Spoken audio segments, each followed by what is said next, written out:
사람은 경계를 나눌 때에 더 솔직해집니다. 누구는 우리 편이고 누구는 가까이 하면 안 되고, 저 사람은 도와줄 가치가 있고 저 사람 아랫사람은 그냥 지나쳐도 되고, 우리는 늘 마음속에 경계선을 가지고 삽니다. 그러나 예수님은 그 선을 지워버리는 이야기를 하셨습니다. 어느 날 율법교사 한 사람이 다가와 예수를 시험코자 묻습니다. 내가 무엇을 해야 영생을 얻겠습니까? 예수님은 대묻습니다. 율법에 무엇이라 기록되어 있느냐? 그는 대답합니다. 마음을 다하고 목숨을 다하고 힘을 다하고 뜻을 다하여 하나님을 사랑하고 또 내 이웃을 내 자신같이 사랑하라. 정답이었습니다. 예수님은 말씀하셨습니다. 이를 행하라. 그러면 살리라. 그런데 성경은 아주 의미 있는 말을 남깁니다. 그 사람이 자기를 옳게 보이려고 질문을 다시 던졌다고 말합니다. 그러면 내 이웃이 누구입니까? 사실 그는 사랑하는 법을 묻고 싶었던 것이 아닙니다. 어디까지 사랑해야 하는지, 어디서 멈춰도 되는지를 묻고 있었던 것입니다. 누구까지 책임져야 하는지, 누구는 제외해도 되는지. 우리도 그렇습니다. 우리는 사랑보다 기준을 먼저 세웁니다. 저 사람은 나와 너무 다르다고, 저 사람은 자기의 잘못이 더 크다고, 저 사람 옆에 있는 사람은 원래부터 우리 편이 아니라고. 그리고 바로 그 순간 예수님은 이야기를 시작하십니다. 어떤 사람이 예루살렘에서 여리고로 내려가다가 강도를 만났다. 그 길은 위험한 길이었습니다. 실제로 강도가 자주 숨어 있던 길이라고 합니다. 그 사람은 옷을 빼앗기고 맞고 거의 죽게 된 채 버려졌습니다. 그런데 마침 한 제사장이 그 길로 내려오다가 그를 보았습니다. 성경은 짧게 말합니다. 피하여 지나갔다. 곧이어 레위인도 왔습니다.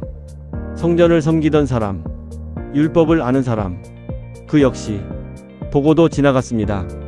왜 그랬을까요? 두려웠을 수도 있습니다.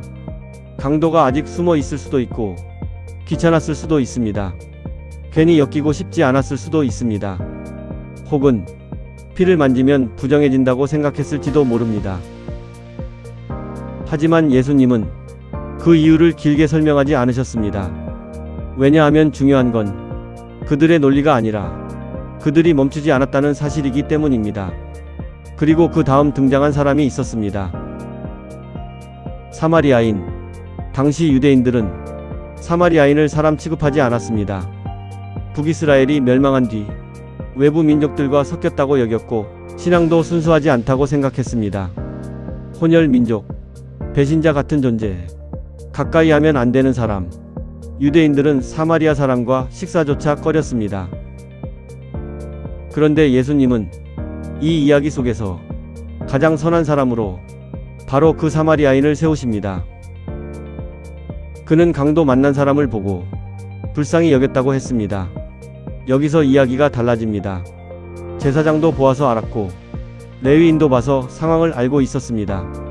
하지만 사마리아인은 보고 지나가지 않았습니다.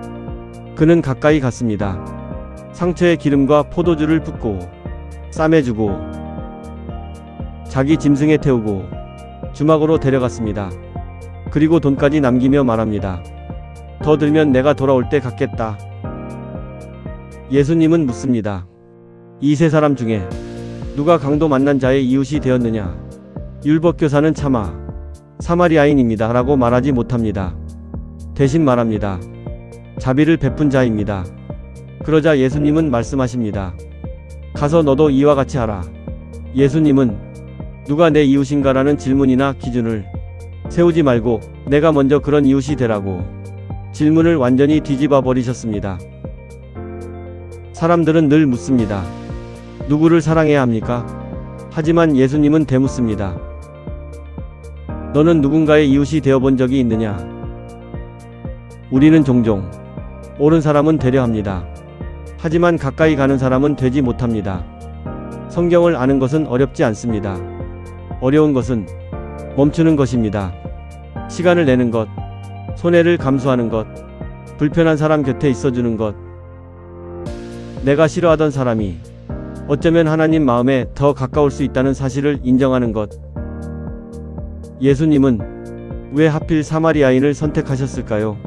아마도 사람은 자기가 미워하는 사람을 통해서만 진짜 사랑을 배우기 때문인지 모릅니다. 오늘도 우리는 지나갑니다.